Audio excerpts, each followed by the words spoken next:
There's a lot of emotions when it involves food. We use food, we use cigarettes, we use alcohol, we use work, we use drugs, we use whatever to escape and handle and deal with our current whatever's going on in our life, right? So let's say, for example, I'm 45 years old. And of course, the older I get, things change, Relationships change, loved ones die, children grow up, jobs change, and stuff happens, right?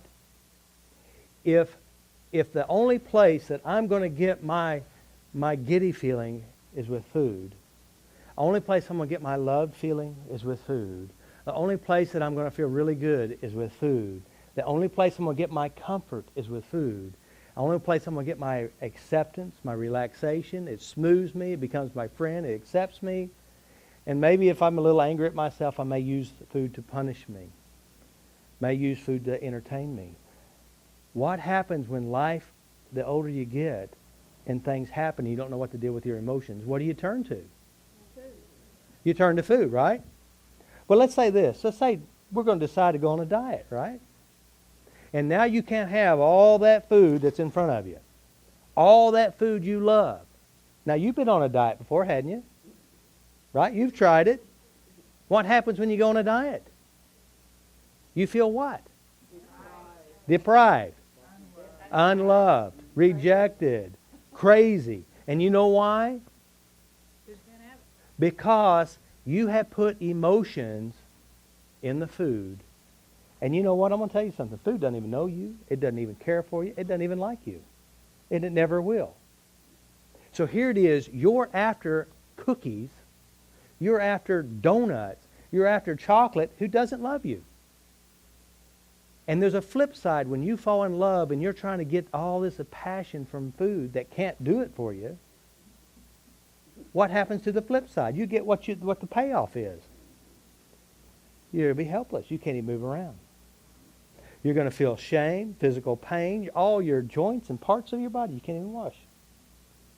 You're going to be trapped. It's going to cost you more money. There's more embarrassment. There's helplessness, hopelessness. And people will treat you differently. They'll reject you. And it's all because you think that chips love you. You think that all the steak and all the cake and all the cookies is going to satisfy the emotional feelings inside. It will never work. And you'll die a miserable death. I mean, isn't it bad that, the guy who came up, and some of you may have been here at that seminar. He is an older man, and he's a diabetic. And he's saying, I can't eat anything anymore. I can't eat no good sweet stuff. They're taking all my food away. Right? Now, isn't that the program? Don't take my good stuff away, right? And it's killing him. And I said, well, won't you come on up, sit in the magic chair. I have this on video too, by the way. I said, what are they taking away from you? And you ought to saw the smile on his face. Chocolate cake and peaches. I mean, he was just it just lit up like it was something, You were there, weren't you? Chocolate cake and peaches. I mean, it's like the light switch was turned on. But he can't eat it anymore because he's a diabetic. It's going to kill him. Right? So now, what I said, well, what is it about chocolate cake and peaches? I never heard of the combination. Have you ever ate it before? Tell me some of the earliest experiences. Now remember, what I had mentioned to you last week, the emotional connections, Pavlov and the dog, ringing the bell. I said, can you remember one of the earliest? I said, yes, when I first got married to my wife. She made me, and she started to glow again.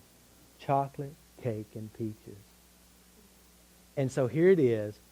He was eating this cake and feeling love from this new bride. And in his mind, he associated love to what? Chocolate, cake, and peaches. Now, isn't that odd? Does that sound like a little odd?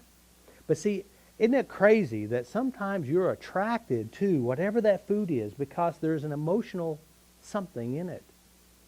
You just think it's food, but really it's not. Why is it that you don't like the foods that you don't like?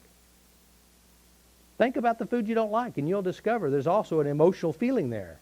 So everything you do, and I've been telling you all along since yesterday or last week, is driven by emotions.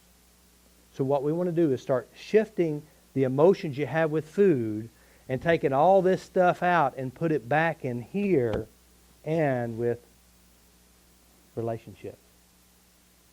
Because if it's in here, guess what's going to happen? Your value comes from you, not donuts. Your love fix is not in cranberries or chocolate. Chocolate controlled Carolyn. I mean, it really did. Her whole life revolved around chocolate. Isn't that crazy?